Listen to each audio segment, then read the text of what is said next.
to you viewers, one of the common practices that should be made common, though not common, as always stated, would be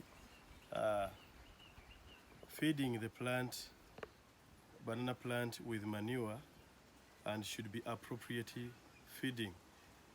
If it's given manure in an appropriate way, it will serve several purposes: water retention in the soil, and as well creating room for soil formation, because it will be a source of humus to open the compounds that are embedded in the soil, so that the complex ones are made simple, soluble compounds for easy absorption by the roots.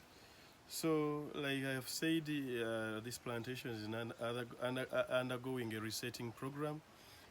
We have established trenches. After 2 lines, we have a trench made, and that trench we always put there manure, cow dung mixed with goat droppings. We mix them in the same ratios. A wheelbarrow, I would call it a wheelbarrow, I don't know how I would measure it in another way, of manure is mixed with a wheelbarrow of soil, and then each 2 stems must share, like at each spot, like you see. When we make this trench, we have various spots where we have manure put, and then some ditches left to enable water move to that area, so that it's subdivided, and then the piles which have been put in the trench can be in position to absorb that water. So that's during the rainy season.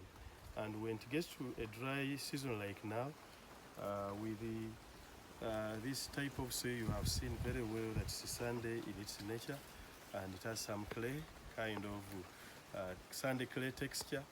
It would not be expected to hold water, but it will be having water supplied amidst the challenging situation by such soils.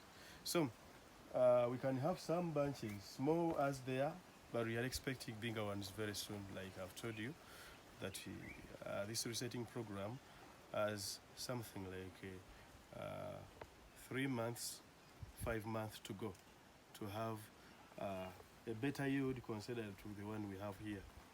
And joy and happiness has started spreading over the locals and the owner of this plantation, because formerly they expected to eat kaunga.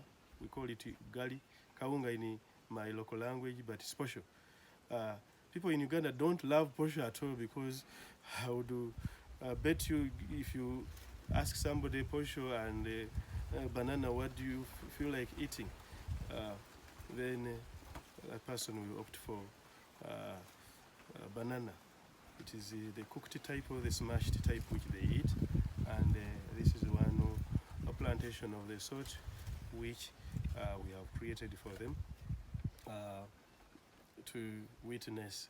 And since it's undergoing a resetting program, the owner has allowed the locals to come and learn, so that they can be in position to establish their own. So in other words, by the time we contact you and you need a banana, you may not even carry enough, which more than you may not be in position to carry all of it, and we shall be having plenty of it.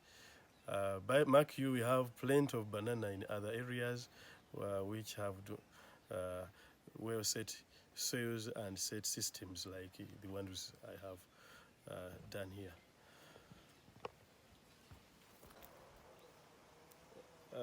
Viewers, this is a 4-acre coffee plantation. Still the same mode of practices are used, that's agroecological practices entirely. As you may all witness on the ground, we just carried out slashing of the weeds. We don't wait for them to flower, so no herbicides used. As regards the yield, though the soil texture is not all that the best, we are undergoing just improvement. It has some clay, sandy, then just a small bit of it is loam. but we'll be in a position to have something registered here, a good yield registered.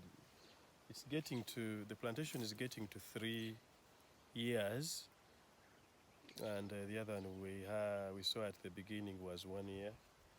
We are expecting to, the moment we have a yield with these big berries like this, we are expecting at least something like 3.5 kilograms this season, and then the next season again around 3.5. That makes it around 7 kilograms. It can even move to 8 if at all. Again, I would call it a resetting program, because the moment you find soils of this nature, you have to reset it. A similar pattern or practice is done of using trenches, which we put all over. But in the areas where it's not all that pronounced, we may leave it as it is. We leave the bare ground. Of course, we concentrate putting manure in the small patches which we have not worked out very well, as we shall see. But here, as I'm talking, we just planted it using cow dung, like I earlier on told you, mixed with goat droppings, and then we use foliar plant tea fertilizers. I would call them fertilizers, but I would not love the word fertilizers. It is mistaken with the other. I would call it manure. We use manure, which is in form of plant tea. We get plant materials and animal wastes, and then we mix them together, and then we have those amendments sprayed as foliar fertilizers.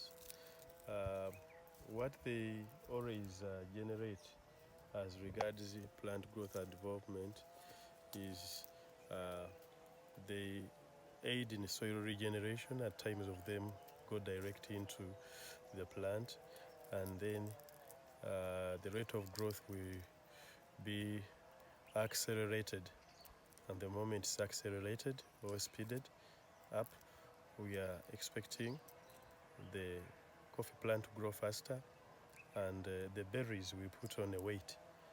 So when we are selling on the market in terms of weight, then it's like the game is done and things are better.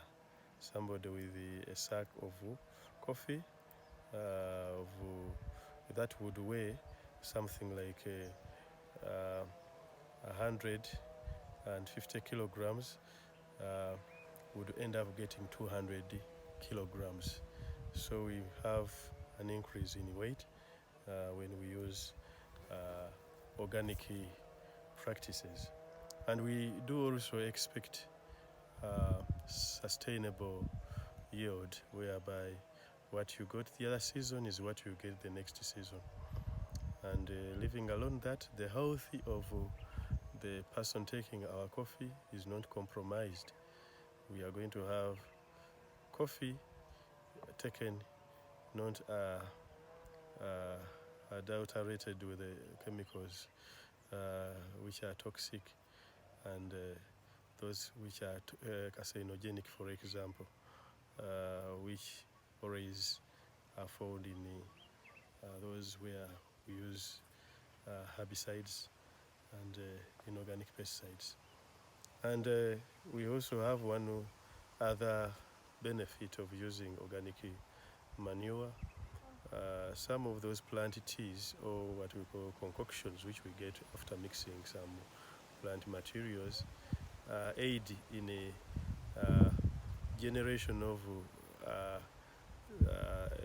another population, a bigger population of fauna, where we have some insects and microbial organisms in the soils. So in case there are some toxin there which we have found, they can be neutralized, and then they will not be registered in our coffee, and it will be having the best taste and flavor so far. That's why Uganda is called the Pearl of Africa. For those who practice agroecological farming, you will have nice coffee from the Pearl of Africa. Thank you.